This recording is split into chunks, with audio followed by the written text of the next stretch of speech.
Bonjour à tous et bienvenue dans ce cours Adapter son business dans un monde en déconsommation. On va voir ensemble les vrais enjeux de la RSE.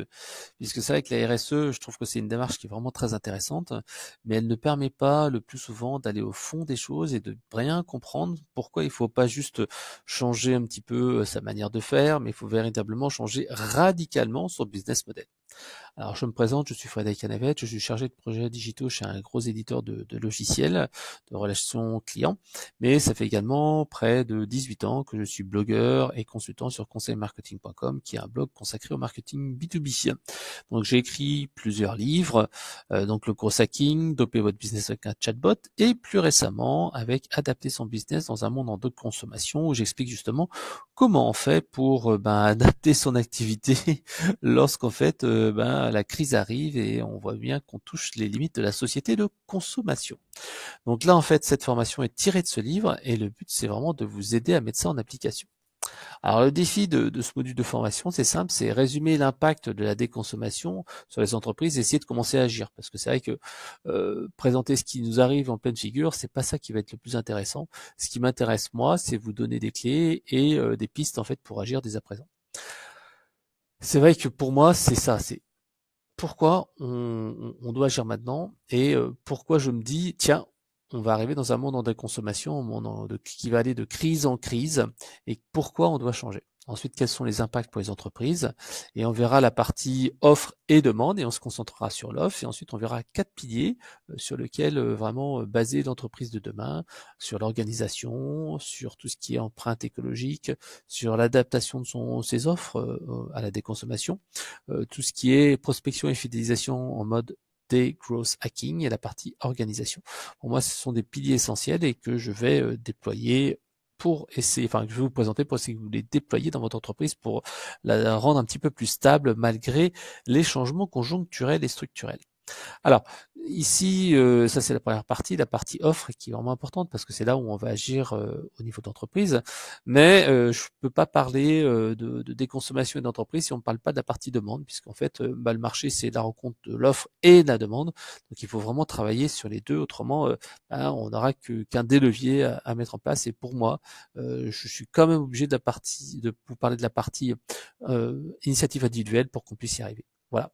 À la fin, on verra en quelques lignes ce qu'il faut retenir et un petit quiz que vous pourrez tester pour vérifier si vous avez tout compris.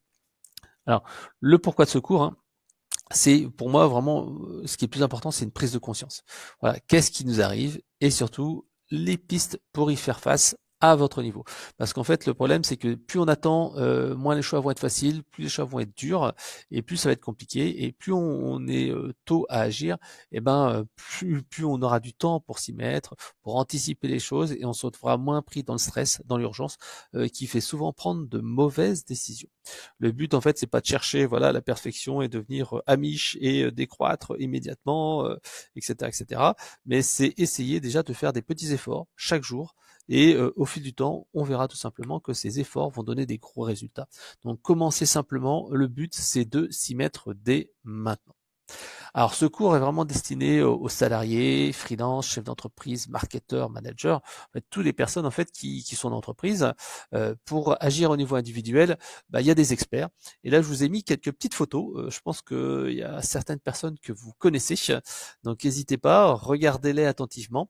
Je vous ai fait donc une petite liste et vous verrez que j'ai fait un classement. Donc mettez une pause si vous voulez regarder, essayez de voir qui sont ces visages et si vous disent quelque chose.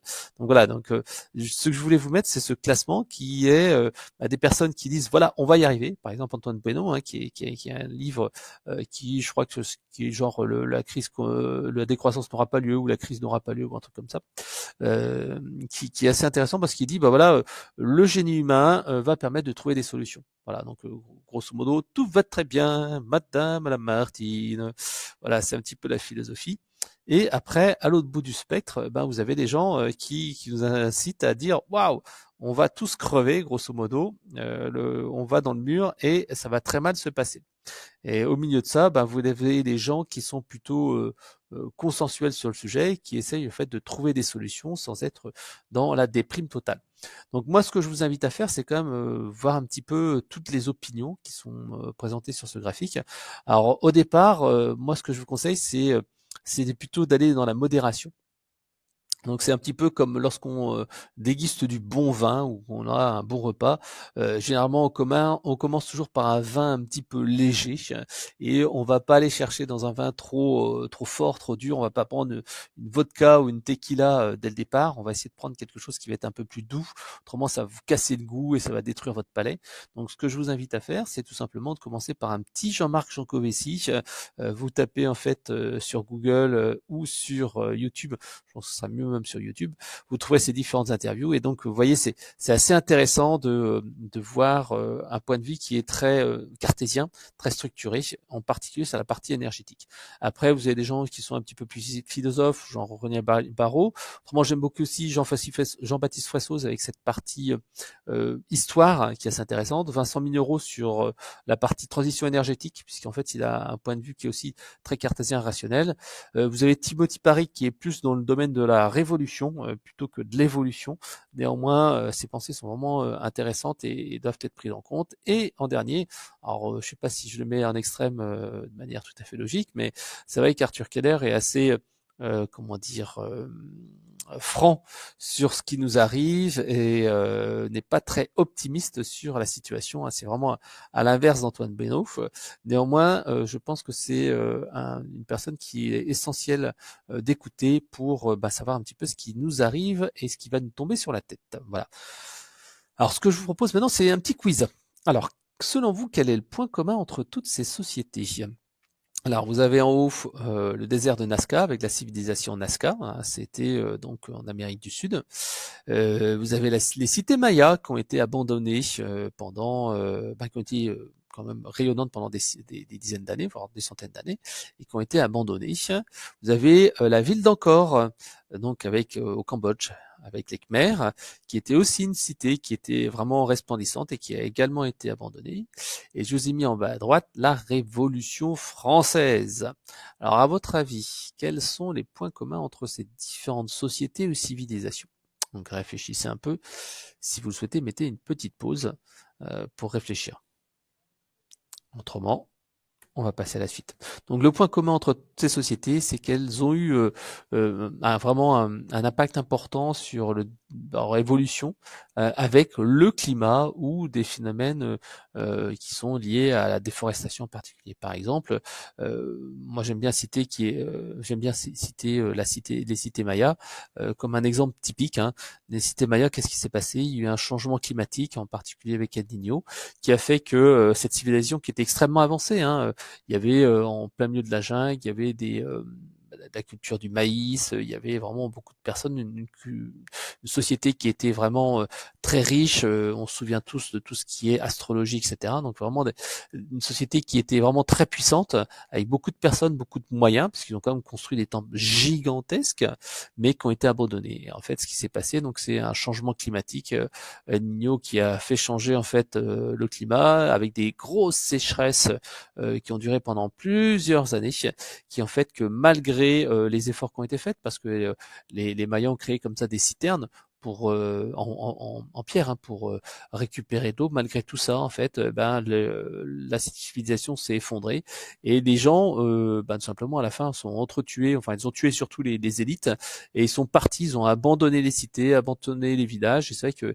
y a plusieurs reportages là-dessus où ils montrent que les gens ont quitté leur maison et leur ferme en pensant y revenir. Je crois qu'il y a un moment donné comme ça un reportage où on voit qu'une personne a laissé, je crois que c'était quelque chose pour moudre le grain, qu'il n'avait pas jeté comme ça, il avait juste mis à l'envers pour qu'elle soit protégée, mais en fait personne n'est jamais revenu. Le désert de Nazca, là aussi il y a eu plusieurs histoires. Il y a bien sûr la déforestation, puisqu'en fait pour construire leur leur leurs bâtiments, etc. Et ils ont utilisé beaucoup le bois. Ensuite, il y a eu l'érosion, puisque forcément, quand on enlève tous les arbres, etc., quand ils flottent, la terre part et c'est fini. On peut plus rien faire pousser. Et aussi des aléas climatiques.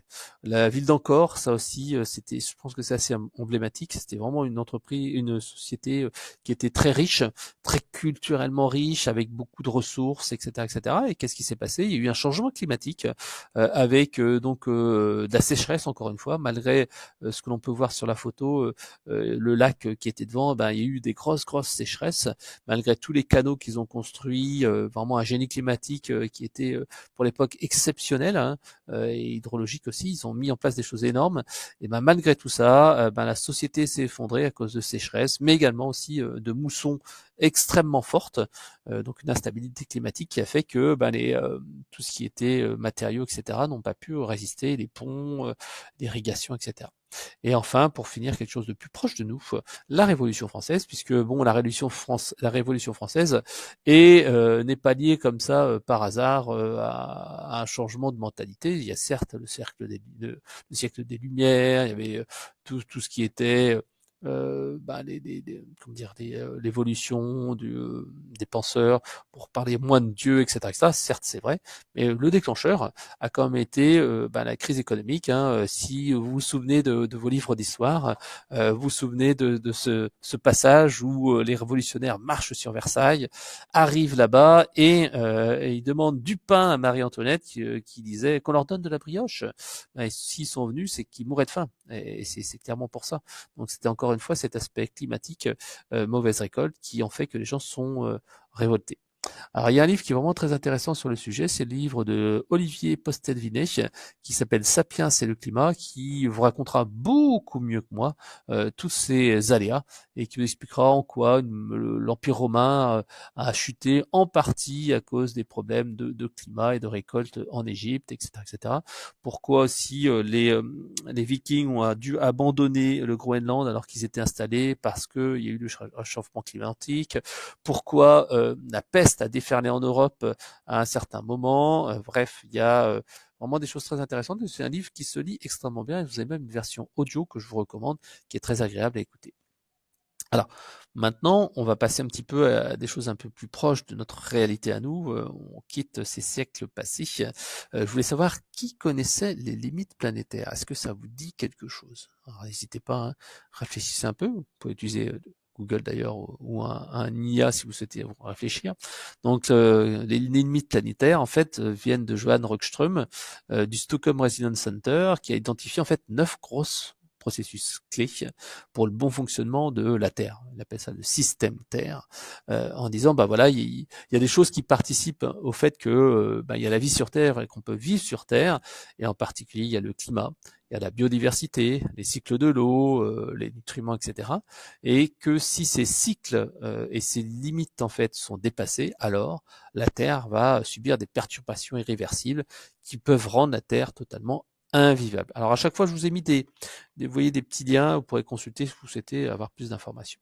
Alors de manière concrète, la mauvaise nouvelle, c'est que sur les 9 limites qui ont été listées, on en a déjà dépassé 6 en 2023. Donc c'est assez compliqué puisque en fait, on a dépassé tout ce qui est nouvelle pollution chimique avec les polluants, les pesticides, etc., etc., les changements climatiques. Hein. Vous savez comme moi, la concentration de CO2 dans l'atmosphère qui change le climat, l'intégrité de la biosphère, diversité générique, diversité fonctionnelle. Hein. Il y a quand même un effondrement de la biodiversité et pas que en Amazonie, partout, la barrière de corail, etc., etc. Des changements d'usage des sols. On l'a vu, les sols sont sous perfusion avec des pesticides et des engrais, mais malheureusement, ils ne respirent plus. Il y a tout ce qui est le cycle de l'eau bleue et de l'eau douce. Hein. L'eau bleue, l'eau douce, c'est les deux choses, c'est la partie évaporation et la partie écoulement, hein, toute cette partie-là. Et c'est vrai que là, on en parle encore, c'est la partie gestion de cette eau. Je l'ai dit précédemment, l'Égypte a été le grenier à blé de l'Empire romain pendant très longtemps. Actuellement, ce qui se passe, c'est que l'Égypte est dépendante du fleuve Nil, sauf que en amont, il y a des pays qui commencent à mettre en place des barrages et qui vont conserver cette eau. Qu'est-ce qui va se passer? Il va forcément avoir des guerres de l'eau. Si à un moment donné, il n'y a plus assez d'eau et que les barrages retiennent l'eau en amont, en aval, qu'est-ce qui va se passer? Les cultures vont souffrir et donc il va y avoir forcément des litiges autour de cette eau, comme on le voit dans d'autres régions de France. Donc il y a vraiment des soucis à se faire là-dessus. Puis il y a tout ce qui est cycle biogéochimique. Hein. On en parlera tout après. Par exemple, le cycle du phosphate. Voilà. Après, il y a d'autres choses où on est un peu moins en difficulté. L'acidification des océans, on voit que quand même ça touche des organismes, les aérosols, etc. Mais en fait, toutes ces choses-là vont avoir un impact sur notre vie au quotidien, parce que gérer individuellement le dépassement d'une de ces limites est déjà un sacré challenge, mais devoir tous les traiter de front en même temps et dans un contexte où on aura moins d'énergie, donc la fin de l'abondance énergétique, ça va être un défi jamais vu. Et si vous vous souvenez, on a parlé tout à l'heure des Mayas, on a parlé de la ville d'Angkor, et ben eux aussi ont eu ce genre de défi à relever. C'était des solutions, enfin des civilisations extrêmement développées pour l'époque, et pourtant elles se sont effondrées. Donc je pense qu'il serait temps de prendre un petit peu conscience de ce qui s'est arrivé dans le futur pour anticiper ce qui va nous arriver à nous, puisque ça va être des choses qui vont être du même type. Ces sociétés-là ont aussi vécu des périodes de changement climatique. Nous, on va rajouter à ça de la pollution chimique des sols, on va avoir la fin de la biodiversité, on va avoir la fin de l'énergie abondante. Donc en fait, c'est des défis qui sont complètement incroyables. Et malgré le fait qu'on soit des Iron Man, comme le dit Jean-Marc Jancovici dans son livre Un monde sans fin, on est devenu en fait boosté à l'énergie, on est devenu vraiment quasiment des nababs, des princes avec des bons génies avec des pouvoirs incroyables. Et ben ça va être extrêmement compliqué. Puis ça aura aussi un impact direct sur les entreprises, puisque moi mon but c'est là. Mon but c'est pas d'aller parler pour les particuliers, c'est vraiment de parler pour les entreprises. Parce que notre société d'abondance, elle cache un véritable secret. Nous coupons la branche sur laquelle nous sommes assis. Et pour cela, en fait, et pour vous en convaincre, je vais vous donner 4 exemples de défis qui sont à venir et qu'on va devoir résoudre. Le premier défi, c'est le plus évident, c'est celui dont on parle le plus, c'est le climat, hein, forcément. Alors ici, je vous ai mis un petit graphique que j'ai capturé d'une présentation de Jean-Marc Jancovici, mais vous avez aussi un équivalent ici avec Wikipédia, qui est assez intéressant, qui est sur un temps un peu plus long. Vous voyez ici, c'est l'évolution des températures sur Terre, donc on le voit là, entre moins 500 millions d'années et maintenant. Là, on est plutôt en milliers d'années, hein, il y a un changement d'échelle, je pense. Et on voit bien ici, cette petite augmentation qui est là. Hein. On était comme sur une période qui était de très belle stabilité, et c'est cette période de stabilité des températures qu'on fait que on a réussi à s'en sortir et que l'espèce humaine s'est développée, qu'on a eu des sociétés qui étaient quand même stables. C'est grâce à cette stabilité de climat. On l'a vu par le passé, il y a eu certes des changements, mais des changements qui étaient beaucoup moins graves, beaucoup moins compliqués. Et vous savez comme moi que pour s'adapter au changement, il faut du temps. Un arbre, ça met 20 ans à être mature et à pousser. Si ici on le voit, en quelques dizaines d'années, on a complètement changé le climat, ça va être compliqué. Et là, on voit ici l'évolution. On était sur quelque chose de stable et tout d'un coup, paf, on voit quelque chose qui a bougé, qui a explosé. Donc si on continue comme d'habitude, non seulement on va exploser le plafond des températures, ici voilà, température 2 degrés, etc. Si on continue comme ça, on va monter, mais surtout c'est cette rapidité d'évolution des températures. C'est quelque chose de jamais vu, et l'être humain, nos sociétés ne sauront pas s'adapter à un changement aussi brusque. Comme je disais, un arbre, ça met 20 ans à bouger, et on va pas déraciner les arbres et les faire bouger du sud de la France au nord de la France du jour au lendemain. Donc il y a vraiment des problèmes à gérer qui seront complexes avec des évolutions extrêmement rapides à notre niveau. Et c'est vrai que les experts le disent, hein, 4 degrés, c'est un monde dans le chaos parce que on a une instabilité croissante. Alors, des gens parfois se disent, oh, ok, 2 degrés de plus, ouais, c'est pas si dur que ça. On va juste mettre un t-shirt un peu plus tôt avant l'été et un peu plus tard pendant l'été, puis on aura peut-être un peu plus chaud, mais c'est pas grave. On va se mettre à la clim, on va se mettre à l'abri, et puis voilà. Sauf que à partir de 2 degrés, c'est la sécurité alimentaire européenne qui est compromise. Et un tiers de la France qui sera menacé par des pénuries d'eau. Et ça, si vous retournez à la petite slide dont je vous ai parlé sur la Révolution française, hein, les révolutions commencent souvent par des gens qui ont rien à perdre et souvent des gens qui crèvent de faim. On a vu le mouvement des gilets jaunes, le prix de l'essence qui avait augmenté pour une taxe écologique, hein, ça a fait secouer le pays et pourtant les gens n'étaient pas dans une situation de crise vraiment importante. Là, avec une sécurité alimentaire compromise, c'est-à-dire tout simplement une perte de production agricole, une perte des matières premières, là les gens ont vraiment une raison de se plaindre. Donc c'est très compliqué. Donc là, on voit bien que selon le degré qui augmente, entre 1,5, 2, 3, 4, et ben en fait, on a des risques très élevés sur différents sujets, avec à chaque fois un indice de confiance. Plus il y a de points, plus l'indice de confiance est important. Donc forcément, si on est à 2 degrés, c'est là, c'est ce sur quoi on va à l'horizon 2030, 2100. 2 degrés, qu'est-ce que ça va être? Ça va être quasiment à coup sûr du stress thermique, de la surmortalité, etc., etc. C'est des perturbations des écosystèmes marins, vous voyez ici. C'est tout ce qui est perte un petit peu de production agricole, parce qu'on l'a bien vu, quand il pleut beaucoup à un mauvais moment, ou il fait trop chaud à un mauvais moment, les températures font que, ou les pluies font que, soit les plantations, en fait, elles vont pourrir sur place avec trop d'eau, soit elles vont être grillées. Et c'est vrai que jusqu'à présent, on était capable en fait d'aller importer à l'autre bout de la terre des matières premières. Si ok, c'est pas grave, il y a du blé qui crève de soif en Europe ou en Ukraine, c'est pas grave, on va en importer à l'autre bout de la terre, on va prendre du riz. Sauf que si à l'autre bout de la terre aussi c'est aussi des conditions compliquées, et en fait on va pas y arriver. Donc voilà, donc production agricole extrêmement importante, la pénurie d'eau en Europe du Sud. J'ai parlé de la France, mais on pourrait parler aussi de l'Espagne. Voilà. Pénurie d'eau en Europe centrale, qui sont un peu moins touchés. Eux, ils ont été, on l'a vu il y a quelques temps avec les inondations qui ont lieu en Pologne, etc. Donc ça, c'est des choses qui vont toucher tout le monde. Voilà, inondation. C'est clair que même si on parle de réchauffement climatique, ça ne veut pas dire qu'il va faire tout le temps plus chaud. On l'a vu avec les inondations qu'il y a eu en Pologne. Ces inondations-là ne sont pas liées au réchauffement climatique, mais elles ont accéléré les choses. Selon certains chiffres, le réchauffement climatique a augmenté la puissance des pluies de 25%. Sauf que si vous avez un pont, des canalisations, de l'irrigation qui sont faites pour atteindre tel niveau, si vous avez 25% de plus, c'est ce qui peut faire la différence, et faire la différence entre quelque chose où ça se passe plutôt bien et puis une situation catastrophique, quoi. Voilà. Donc c'est vraiment important de se dire que 2 degrés, c'est pas rien, ça va avoir des impacts importants. Surtout que si le climat se réchauffe, il se réchauffe avec des variations de plus en plus fortes. Des variations de plus en plus fortes, ça veut dire quoi? Ça veut dire que à certains moments, en fait, on aura des températures qui vont fortement varier.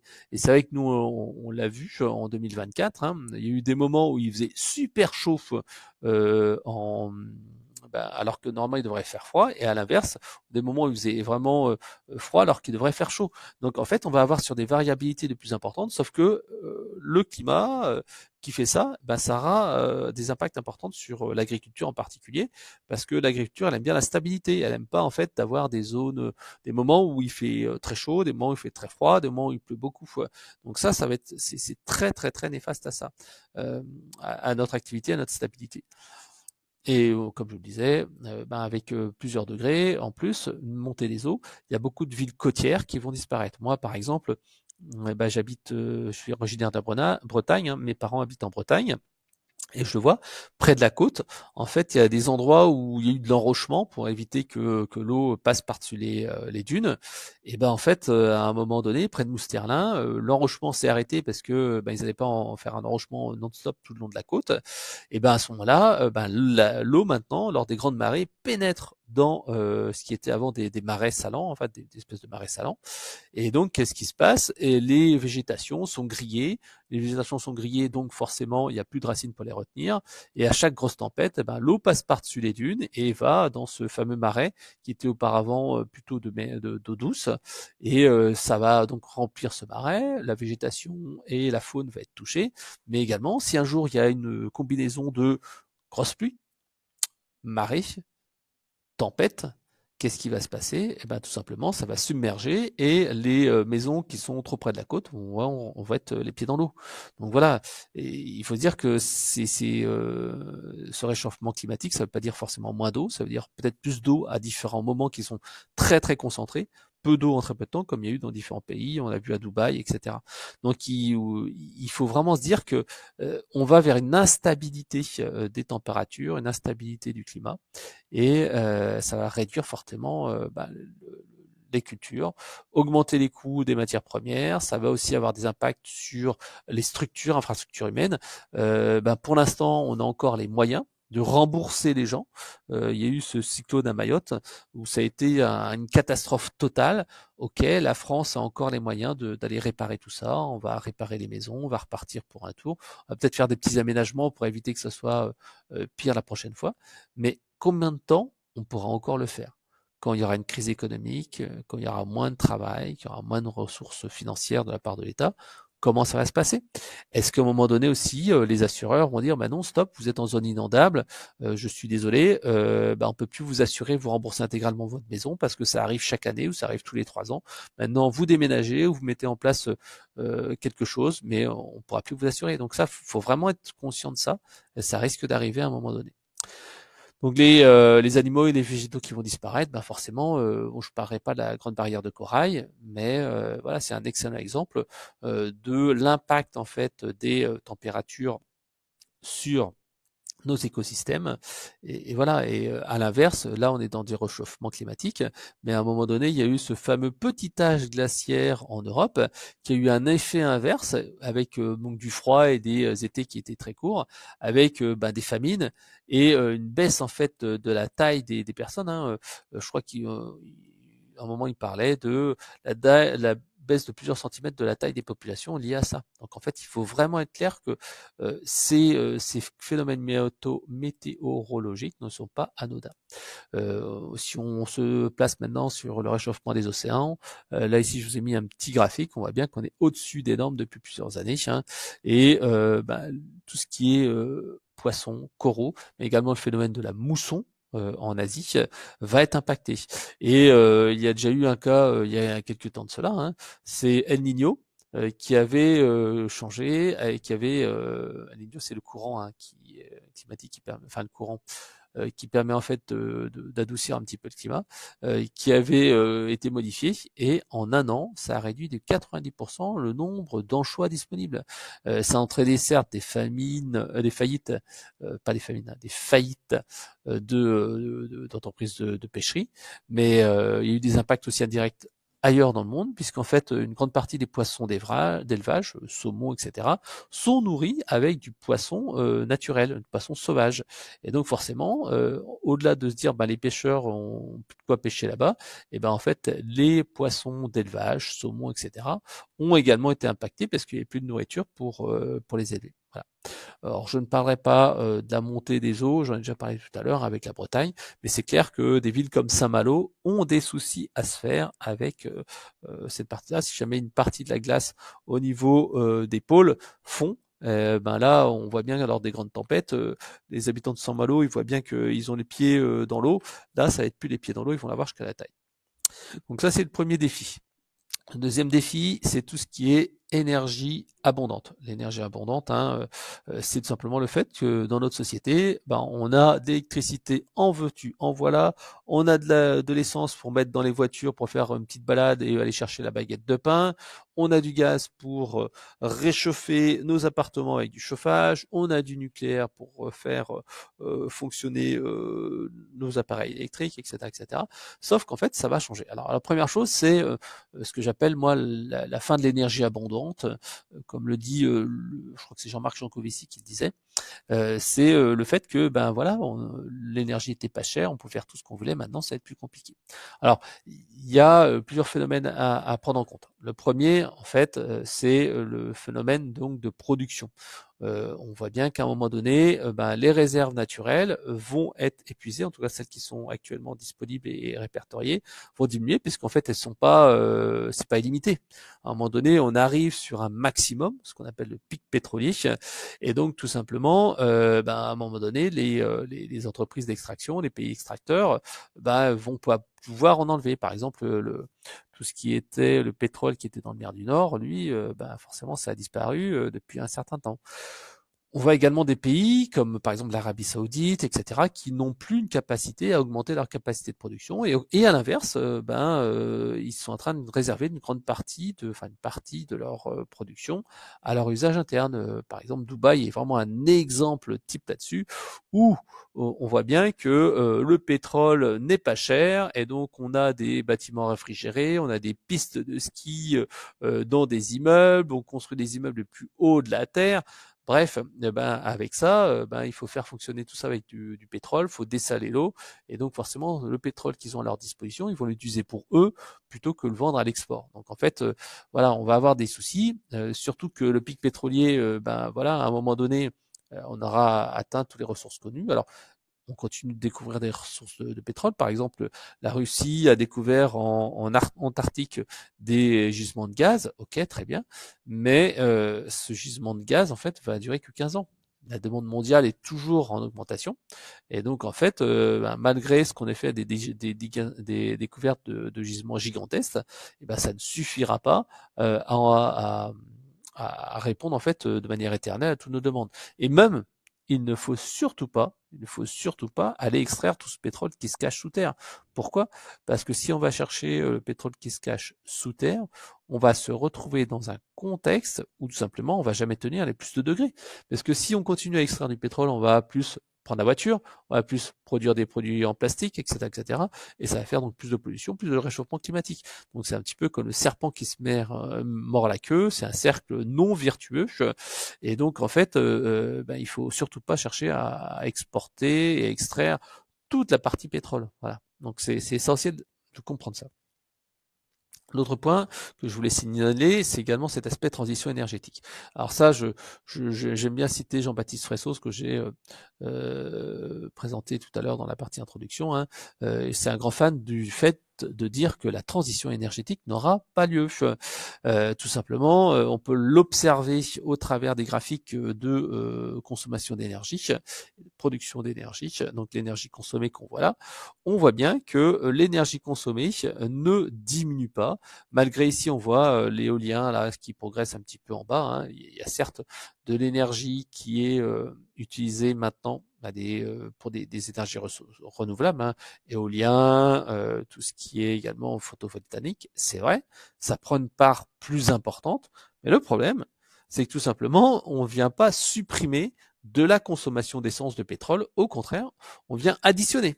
C'est-à-dire que on n'a jamais consommé autant de pétrole. Par exemple, en 2010, on était sur 41 millions, je sais pas exactement ce que c'est, mais en tout cas, on était sur ce chiffre-là et on est passé à 44. On est vraiment en augmentation des quantités et du volume, et donc en fait, ça va poser à un moment donné un problème, puisqu'en fait, certes, on va rajouter des éoliennes, on va rajouter du photovoltaïque, mais ça ne va pas réduire le montant global. On fait juste dire, ah ouais, j'ai toujours plus de ressources à ma disposition, donc je vais en consommer toujours plus. Voilà. Donc les énergies renouvelables ne remplacent pas les énergies fossiles, et on peut avoir aussi des problèmes au niveau de l'approvisionnement des terres rares. Parce que tout simplement, pour faire de la batterie, il faut du lithium. Alors le lithium, il n'y a pas 50 000 pays, il y a le Chili, il y a d'autres pays, je crois qu'il y a la Chine, etc. Et les terres rares, c'est la même chose. Donc comment on va faire? Ces pays-là, ils ont, quand on leur dit, quand il y a par exemple un fabricant de voitures français, il y aura Peugeot qui dira, bah tiens, je vais vous acheter du lithium pour mes batteries de voitures. S'il y a un autre fournisseur américain qui est prêt à payer un petit peu plus cher, on ne vendra pas aux Français, on vendra à l'américain. Et c'est pour ça qu'il y a certains constructeurs automobiles américains qui sont en train de racheter maintenant des mines et des choses comme ça, parce qu'en fait, ils veulent sécuriser leur approvisionnement. Si vous êtes plus capable de sécuriser l'approvisionnement, vous êtes susceptible en fait de payer plus cher que le marché, d'avoir des contraintes de distribution, etc., etc. Donc voilà, les énergies renouvelables, oui, c'est très bien, ça permet de produire plus vert. Oui, le nucléaire, c'est bien, ça permet de produire plus d'électricité. Mais en fait, le problème, c'est que en fait, nous, êtres humains, on a la volonté plutôt d'augmenter les dépenses plutôt que d'aller les rationaliser.